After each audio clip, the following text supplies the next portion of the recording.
Sa video natin ngayon mga maestro ay pag-usapan pa rin natin itong tungkol dito sa PBB 2023, especially po ng DepEd. Ayan. So, ito po yung madalas po nakikita natin mga tanong ngayon mga maestro sa atin pong mga post sa social media, especially po sa Facebook, sa YouTube, and meron din po mga nag-PM po sa atin, magkano raw ba ang ating pwedeng matanggap na PBB 2023 sa DepEd. Ayan. So, kung yan po yung pag-uusapan po natin in terms of the amount, sa kasalukuyan po, ay wala pa po tayo mabibigay na eksaktong amount po niyan mga kamaestro. Pero bibigyan ko kayo ng idea kung ano ba yung pwede nating matanggap na PBB 2023. So yun po kasi ay nakadepende po yun sa score na matatanggap po natin. Ayan, kasi 'di ba nung unang evaluation tayo po ay hindi umabot sa kumbaga sa 70 points. Ayan, na kailangan na minimum na points para po mag-qualify ng isang agency sa PBB 2023. Ayan, so during the evaluation, ayan, siyempre bibigyan tayo ng panibagong puntos mga kamaestro. So ito po yung ibibigay po natin or bibigyan ko po kayo ng idea. Ayan, so depende po yan sa points. Ayan.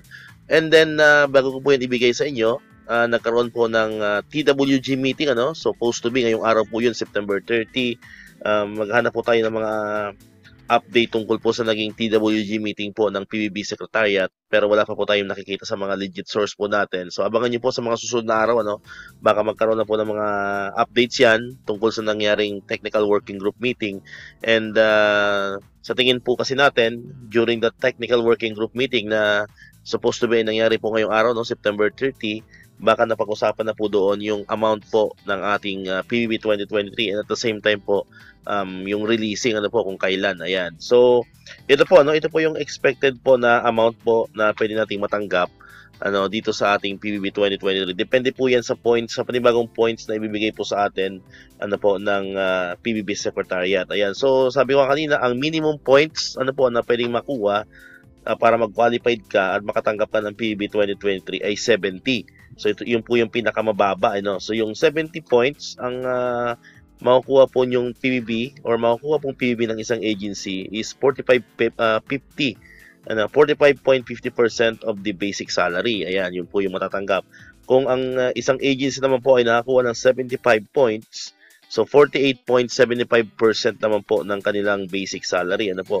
Kung nakakuha naman po ng 80 points, yun po ay 52% ng basic salary. Kung nakakuha naman po ng 85 points, 55.25% ng basic salary. Kung nakakuha naman po ng 90 points, yun naman po ay 58.50% ng inyong salary or basic salary. Kung 95 points naman is 61.75% ng inyong basic monthly salary. And then syempre yung perfect score na 100 points ay ito po yung maximum na pwedeng makuha, which is 65% of the monthly basic salary. Ayan. Pero syempre tayo sa DepEd, hindi na po tayo nag-expect ng mataas kasi nga tayo ay sa initial na evaluation ay hindi tayo umabot ng 70 points. Ayan. So hindi na po tayo dito expect na umabot tayo ng 90 to 100 points po mga kamaestro. So siguro nasa 70 to 80%, nasa 70 to 80 points. Yan po yung estimate lang naman natin, hindi pa po yan sure.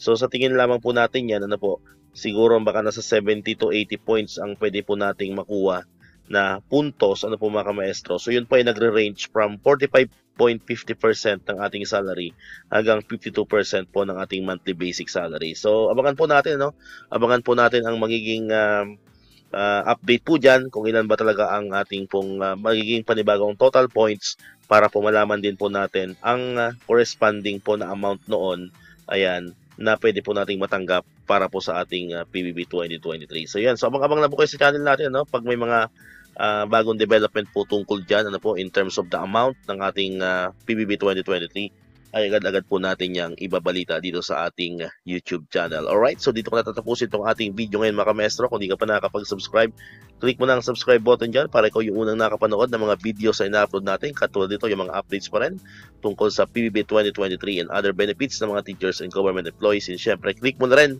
ang notification bell button para manonotify ka. Always updated ka pag may mga bago tayong uploaded na videos. So muli, maraming salamat sa inyong panonood at pakikinig. Once again, El Maestro. See you on my next vlog. Bye-bye!